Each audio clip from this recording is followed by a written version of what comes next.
throughout the whole programme, of course, you were pregnant. Yeah, you just see my face getting bigger and bigger and bigger. Everything's getting bigger and bigger. Well, thanks. Don't say that to her, Ryan. Come on. I read it in the paper. Yeah. Yes.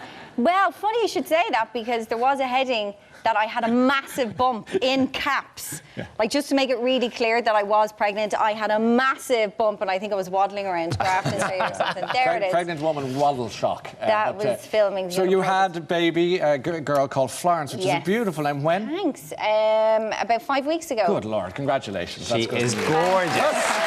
Absolutely gorgeous. Yeah, she's great. Is she? She's great, yeah, and it's amazing. What was it like to hold her for the first time? It was, well, it was just amazing, I suppose, you know, being off, and, you know, it's nice to have some time to reflect, but just to say, when I was in there, unfortunately I had to have an emergency section at the end of it. I was in the labour ward, or in the theatre, and I thought, OK, I just need to focus, not think about the radio show, not think about anything, just, you know, this is very important. And then this face comes toward me, a nurse with a mask on, going, I listen to your breakfast show every morning. I'm like, oh. So the lads were actually with me in the throes of it, in the thick of it. There's no escaping the lads, but I always said I was going to have a kid who's going to love her grub and love her sleep, and she does. Yeah. She's a genius child. We're all going to hate you a little bit more for that. But do you think in the few short weeks that she's been with you, do you think you've changed a little bit? Do you think that you've changed your attitude to things or people? Or anything would make me cry now. Is that right? I think I cried constantly for 2 days. A cushion fell on the floor with Lau, and I got so freaked out I was nearly calling domestic abuse. I was just out of my mind for 2 days. All the hormones, crying today. We got a text from Anna Nolan, our producer on the Unemployables, which was very sweet, and you were nearly in tears.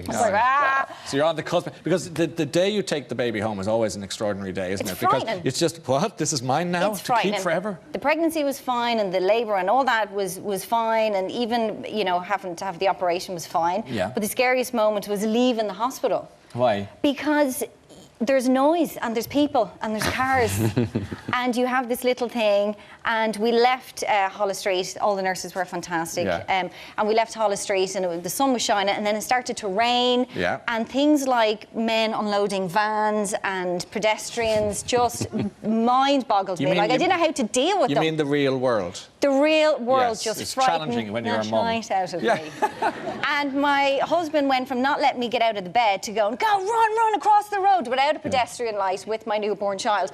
And we were in the car driving down Leeson Street, and I was going, telling him to slow down because we have the newborn. He's like, I'm going 30 miles an hour down Leeson Street. You've changed. You've changed. How did you call your daughter Florence? It's not a Victoria Beckham, you know, Brooklyn scenario. Okay.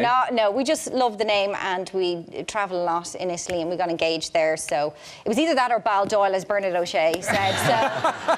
So we went for Florence in the end.